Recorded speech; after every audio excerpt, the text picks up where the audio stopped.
Hey, what's up, everybody? What's up? Got my friend with me, Andrew Sampson, the one and only. He's a master chef. Yes.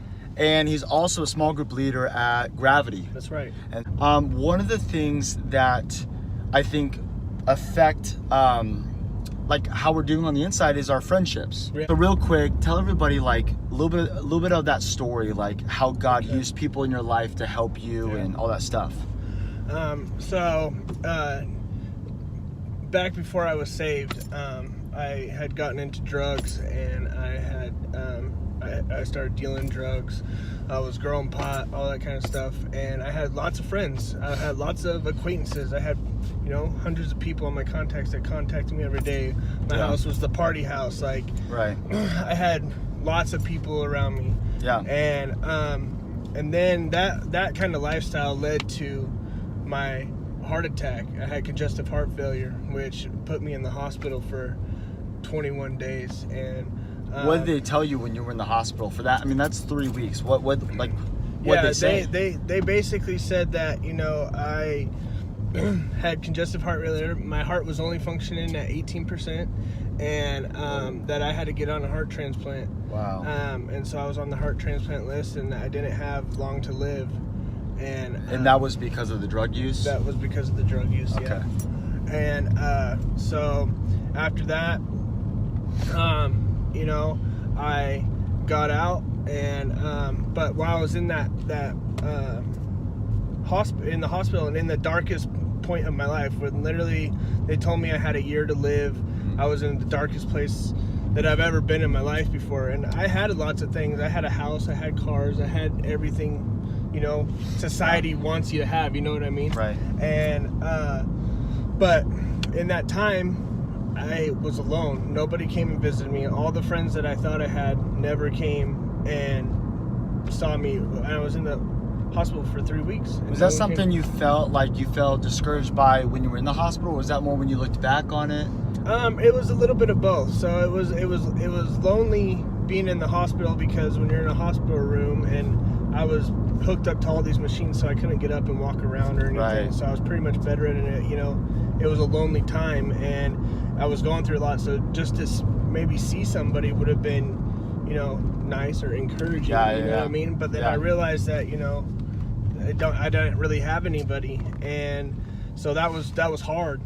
And it's also, now that I look back on it, because of coming to Christ and getting in a community that just loves people and is actually there to build you up and be there for you, right, and not just use you for your materialistic things or something that you have to offer. They're literally there to help you. Yeah. And after that, I ended up going back into the hospital, and I had just been in the church for maybe 3 weeks, maybe 4 weeks. That's it. That was it. I had just been saved, and I was just in the church, and the people that I met, I had gotten back in the hospital because for me to get better, they had to stop my heart. So they had to literally shut my heart down, and then they had to use the paddles to jumpstart it back. So I was technically dead for 34 seconds. It's kind of scary. It was a little intense.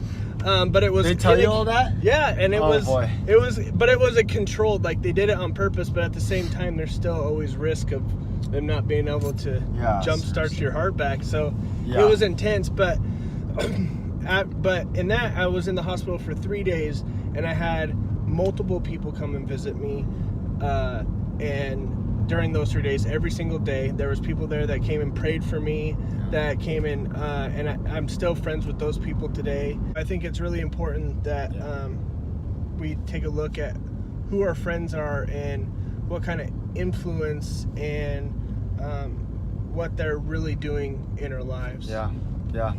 So real quick, I know a lot of people feel lonely. Yeah. The thing about being lonely is you can be around a lot of people and still feel lonely, right? It doesn't just mean you're locked in your room all the time, although it could mean that. Right. It could also mean you're around a lot of people, but you don't feel seen or heard or understood or loved or whatever. Right.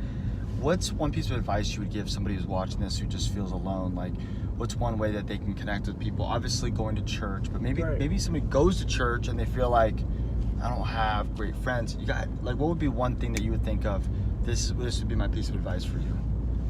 My piece of advice, how I did it, was I just started to serve. And you don't have to know anybody or to like at church. Serve at church, and like you get put around amazing people who have good hearts, who are, you know, they're serving, you know, the Lord, just not getting paid, not nothing. So obviously they're decent people. They're taking time out of there to help other people. And I think that if you just start serving, and it could be anything, it could, from whatever it is in the church that you feel like you could do, you start doing that, you get around people, and then you start building friendships. You start getting plugged into other places, and then you really start getting into the community at the church.